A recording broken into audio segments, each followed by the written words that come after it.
The chamber of the Galactic Conclave had stood for 11,000 years.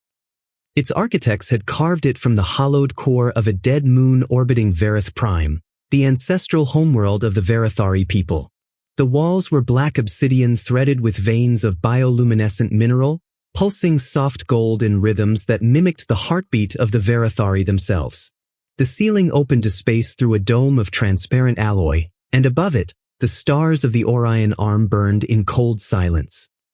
47 species sent representatives to this chamber. 47 flags hung from the upper gallery, each one a declaration that a civilization had earned its place among the recognized peoples of the galaxy. Earth's flag had hung there for 31 years. Today, a man came to take it down. Ambassador Elias Voss walked the central aisle without hurrying. He was 62 years old, with gray at his temples and a posture that suggested he had spent decades carrying weight without complaint. He wore no ceremonial dress. He wore the standard diplomatic suit of the Terran Foreign Service, deep navy, unadorned, with a single small pin on his lapel, a pale blue circle against black. Earth, seen from space. He carried no staff. He brought no aides. The murmur that passed through the delegations as he entered was not one of respect. Grand Arbiter Sorvin of the Varithari watched him approach the central podium from the elevated Arbiter's dais. Sorvin was 7 feet tall, with 4 articulated arms folded in a configuration that translated, in Varithari body language, as formal contempt. His skin cycled through slow amber to violet shifts, a chromatic display that the translators noted simply as amusement. Ambassador Voss, Sorvin said. His voice carried through the chamber in 3 simultaneous harmonic layers. The conclave appreciates your willingness to attend the formal proceedings. We understand it must be difficult. Voss reached the podium. He placed both hands flat on its surface. He said nothing. The vote, Sorvin continued, was 43 in favor of the resolution. 3 abstentions. 1 opposition. He paused. Your own. Which, of course, carries no binding authority under the Conclave Charter, as Earth remains a provisional member pending full status ratification. A ratification that this body has now chosen to indefinitely suspend. The chamber was quiet. The kind of quiet that feels deliberate. The resolution of civilizational exile, as formally titled, grants Earth a period of 90 standard days to withdraw all vessels, personnel, and installations from recognized conclave space. Trade agreements are null. Defense pacts are dissolved. Communications protocols are revoked. Sorvin tilted his great head. Earth will, in the language of your own people, be cut off. Voss looked up at him. His expression had not changed since he walked in. Your reasons, Voss said. It was not a question. Sorvin's color shifted toward gold. Humanity has demonstrated a persistent pattern of destabilizing behavior. Your species negotiates with parties outside the conclave framework. You have established facilities in unclaimed space without prior notification. Your military expansion rate exceeds conclave safety thresholds by a factor of 9. He spread 2 of his arms. You are, Ambassador, an unpredictable variable in a system that requires predictability. And the 3 who abstained, Voss said, the Davari, the Kelith, and the Muir. Sorvin said it flatly. Their hesitation was noted. It will not affect the outcome. Voss nodded slowly. He looked up at Earth's flag in the gallery. The pale blue circle. The small world. I'd like to speak, Voss said. Sorvin gestured with a lower arm. The conclave grants the departing representative a final statement of record. 3 minutes. Voss was quiet for exactly 4 seconds. 31 years ago, he said, Earth came to this chamber with an open hand. We came because we believed that cooperation between civilizations was worth the cost of compromise. We paid that cost. We restructured trade routes that disadvantaged our shipping lanes. We capped naval construction at rates your analysts requested. We submitted 17 separate security audits in 11 years. He paused. We did all of this in good faith. The chamber remained still. I want to be clear about one thing before I leave. His voice did not rise. This vote was your choice to make. We will honor it completely. He reached into his jacket pocket and placed a small device on the podium surface. A data chip, matte black, the size of his thumbnail. That contains our formal acknowledgement of the resolution. Signed and certified. 90 days as specified. He picked up nothing. He turned to leave. Ambassador. Sorvin's voice carried something new in it. Something almost like curiosity. You don't intend to argue? To appeal? To request reconsideration? Voss paused at the edge of the dais steps. He turned back. Grand Arbiter, he said, we stopped waiting for your permission a long time ago. He walked out. The chamber held its silence for a long moment after the doors closed. Several delegates exchanged glances. The Muir representative, a small quadrupedal creature named Tessavac, watched the closed doors with 4 of its 6 eyes and said nothing to anyone. But something in the set of its posture suggested that Tessavac, alone in that grand ancient room, understood that a terrible mistake had just been made. The Terran diplomatic shuttle left Vareth Prime's orbital corridor at standard departure speed. It did not rush. It filed its exit trajectory with conclave traffic control as regulations required. It paid the departure fee in conclave currency. Then it jumped. On Earth, it was 0300 hours in Geneva when the signal arrived at the Terran Foreign Ministry's secure relay. The ambassador's message was 4 words transmitted in an encrypted military channel that the conclave did not know existed. Initiate. Full scope. Authorized. Director General Amara Osei of the Terran Strategic Command read it at her desk. She had been awake for 22 hours. She read it once. She set it down. She picked up her communicator. Tell the fleet commanders, she said. We're done waiting. She did not sound frightened. She did not sound triumphant. She sounded like someone crossing an item off a list they had been keeping for 30 years.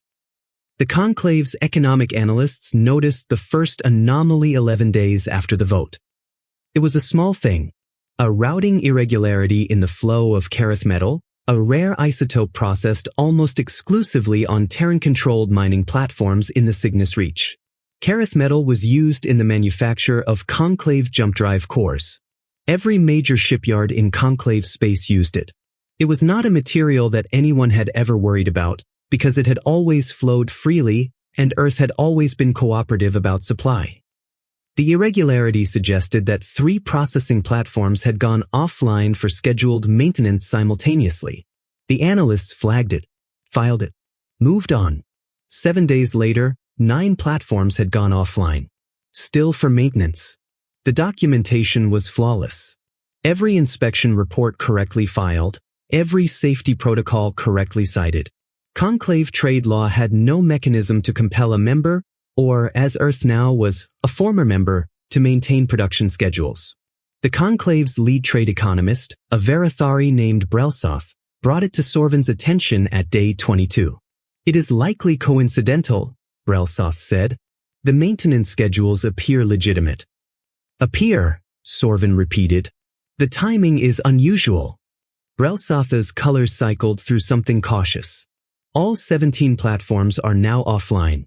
Jump drive core production at Vareth Prime's primary shipyard has slowed by 31%. The Kelith yards report similar figures. We have reserves sufficient for approximately 4 months. Sorvin considered this. And Earth is within its rights to conduct maintenance on its own platforms. Entirely. Send a diplomatic inquiry. Express concern. Suggest a mutual interest in continued supply. To whom?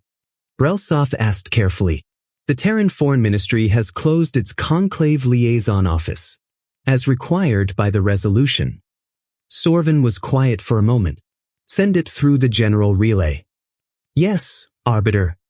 The reply came back in 48 hours. It was from an automated Terran Commerce Department system. It was polite. It acknowledged the inquiry. It noted that Earth's facilities were currently operating under internal review protocols. It expressed no urgency. It offered no timeline. It wished the conclave well. On day 31, a Verathari deep space patrol craft reported something unusual near the edge of what had been designated, decades earlier, as the Terran exclusion buffer, a region of unclaimed space bordering conclave territory that Earth had quietly flagged as a navigation hazard zone 30 years ago. The patrol craft's sensor officer reported gravitational anomalies consistent with large mass concentrations. The patrol craft moved closer to investigate. At 3 light minutes distance, they stopped. The sensor officer stared at her display for 11 seconds before she transmitted anything. What her instruments showed was this: 17 objects, each approximately 4 kilometers in length, sitting in quiet formation just inside the buffer zone. No drive signatures. No active emissions. No transponder broadcasts. They simply sat there, large and dark and still against the stars, like mountains that had chosen to float. The patrol craft's commander sent an immediate report to Verith Prime. The report described the objects as likely automated platforms of some kind. Unknown configuration. Unknown purpose. The commander noted that they had been, as far as he could determine, entirely invisible to long-range sensors until his vessel was within 3 light minutes. He noted this with the professional calm of someone who had not yet processed the full implication of what he was looking at. The report reached Sorvin's office in 6 hours. Sorvin reviewed it. He looked at the attached sensor imagery. He looked at it for a long time. He called his military advisors. "Those are not platforms," said Fleet Admiral Kreth, who had commanded Conclave naval forces for 20 years and had never once experienced fear he would describe as such. He used a different word. He said he was experiencing a heightened state of strategic reassessment. "What are they?" Sorvin asked. "They are warships," Kreth said. "The mass profiles are consistent with capital-class vessels. At minimum, heavy cruiser displacement. Some of the larger signatures suggest carrier class." He paused. 17 confirmed. But if they were invisible to our sensors at 3 light minutes, then whatever sensor technology is masking them has a finite resolution threshold. Which means there could be more. Further out. Sitting in the same silence. Sorvin's color had gone to a deep violet that his staff had not seen before. "How long have they been there?" Kreth looked at the analysis. He looked at it again. "Based on the buffer zone's original designation date?" He set the report down. 30 years. The Davari ambassador, a creature named Velherin who stood barely 4 feet tall and communicated primarily through patterns of bioluminescent display across its translucent skin, had requested an urgent private meeting with the Terran Commerce Bureau's automated relay system because it was, at this point, the only active Terran communication channel it could access. The relay told it a human representative would respond within 48 hours. That representative turned out to be a woman named Director Chen Wei, who appeared on a holographic display looking as though she had just come from a very ordinary meeting and was briefly fitting in this call between 2 others.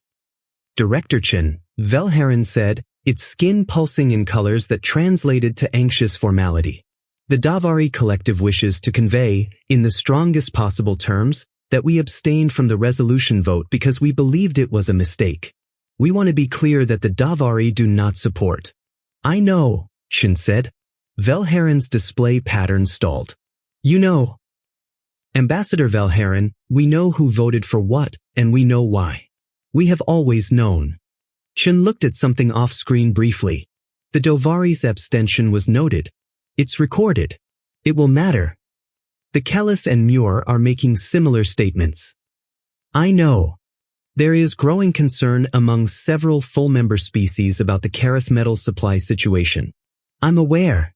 Velherin's skin went through a rapid cycling display that roughly translated to, "How is she this calm?" "Director," it said carefully, "there are reports of Terran vessels of unknown configuration in the buffer zone. Large vessels. Our own analysts are." "Those vessels have been there for 30 years, Chen said. "They have never crossed a border. They have never fired a weapon. They are sitting exactly where we put them, in space that has always been ours." She tilted her head slightly. "Is there a specific concern the Davari would like to raise?" Velherin was quiet for a moment. "What do you want?" it asked. Chen looked at it directly. "We want exactly what we've always wanted, Ambassador. We want to be treated as equals." She paused. "Tell your colleagues in the conclave that Earth's door is open. It has always been open. Another pause. But tell them to knock this time. The channel closed. Velharan sat in the silence of its private chamber for a long time. Then it sent an urgent encrypted message to the Kelith and Muir ambassadors. The message said, "We need to talk." Immediately.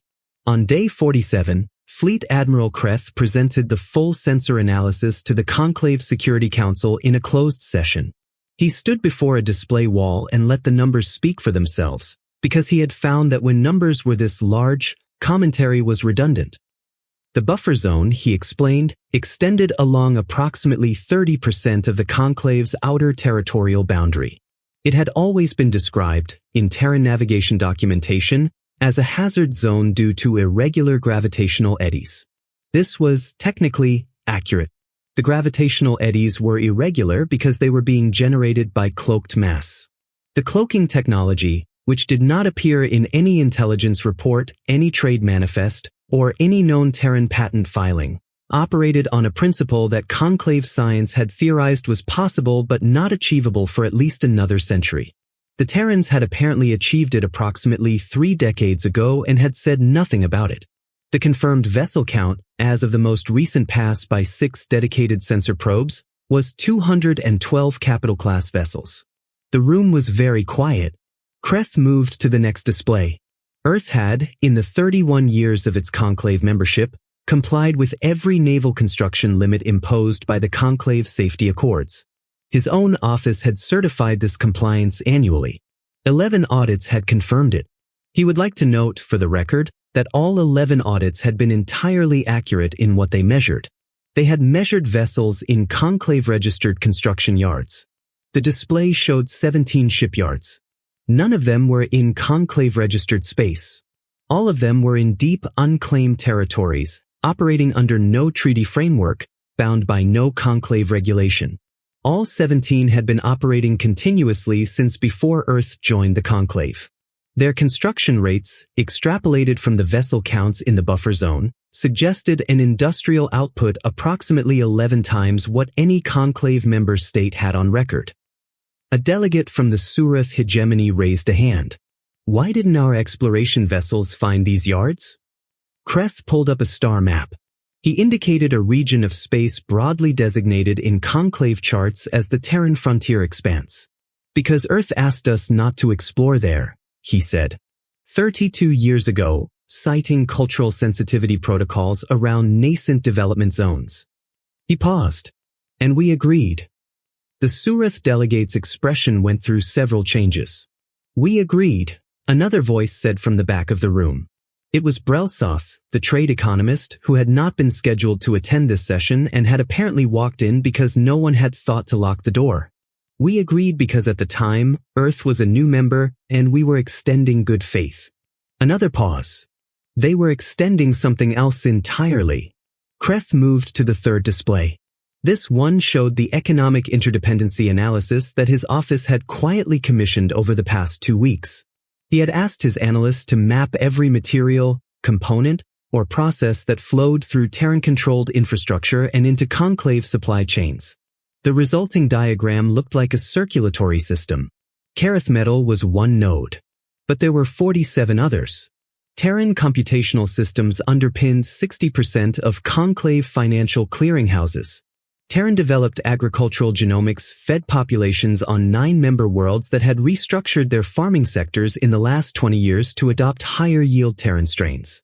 Terran pharmaceutical synthesis supplied base compounds for medical treatments across 30 species. Terran communication relay networks, established quietly, efficiently, expensively, over 3 decades, carried 42% of all data traffic within conclave space. None of this was a secret. All of it was simply something no one had bothered to add up. If Earth completes its withdrawal in 90 days, Kreth said, the cascading effects on conclave logistics will take approximately 8 months to become critical. Within 18 months, 3 member worlds face potential food security events. Within 24 months, the Verathari financial clearing system faces structural instability. He looked at Sorvin.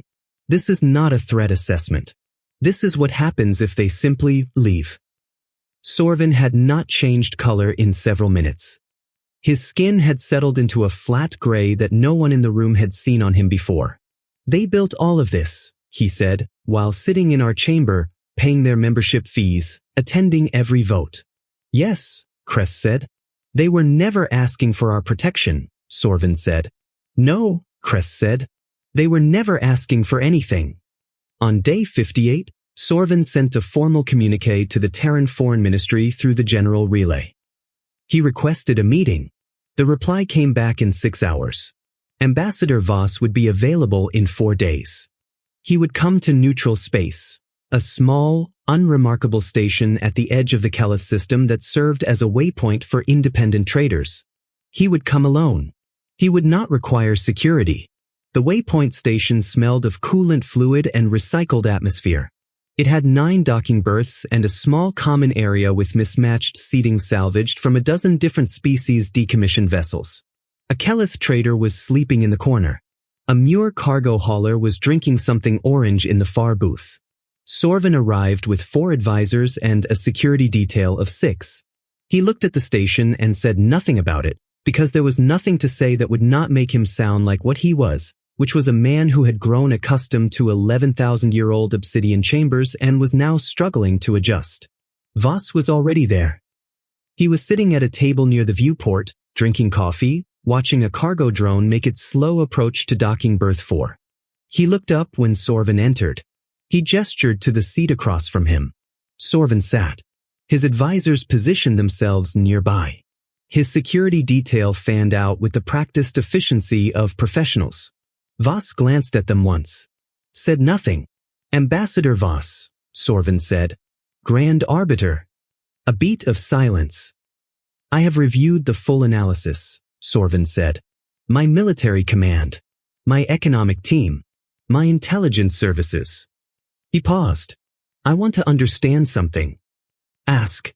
You had all of this. The fleet. The infrastructure. The economic leverage. You have had it for decades. His color shifted through something complex and unmapped. Why did you join the conclave at all? Voss wrapped both hands around his coffee cup. Because we didn't want to be alone, he said. Sorvin was still. That is the entire answer? We had the capability to exist without you from the moment we made first contact. We chose engagement anyway. Voss looked out at the cargo drone, now docking with a soft mechanical clunk. We came to your chamber in good faith. That was never theater. He looked back at Sorvin. The preparation was insurance, not intention. And if we had never voted to exile you, the fleet would have sat in that buffer zone indefinitely. Those shipyards would have kept building quietly. We would have kept attending every vote, paying every fee, filing every maintenance report on time. A slight pause. We are patient, Grand Arbiter. We are a patient people. Sorvin's forearms shifted in a configuration that his own staff would have recognized as genuine discomfort. The resolution, he said. The conclave is prepared to discuss its reversal. I know. The terms. We'll need full membership status. No provisional classification. No construction caps. No unilateral audits. Voss's voice carried no heat. It was a list delivered at the pace of a man who had prepared it a long time ago. Conclave governance reform, weighted voting that reflects actual economic contribution, an independent boundary commission for unclaimed space, and a formal acknowledgement entered into the permanent record that the Exile resolution was a procedural error. Sorvin looked at him for a long moment. You have already written the treaty, Sorvin said. It was not quite a question. We wrote it 20 years ago, Voss said. We update it annually.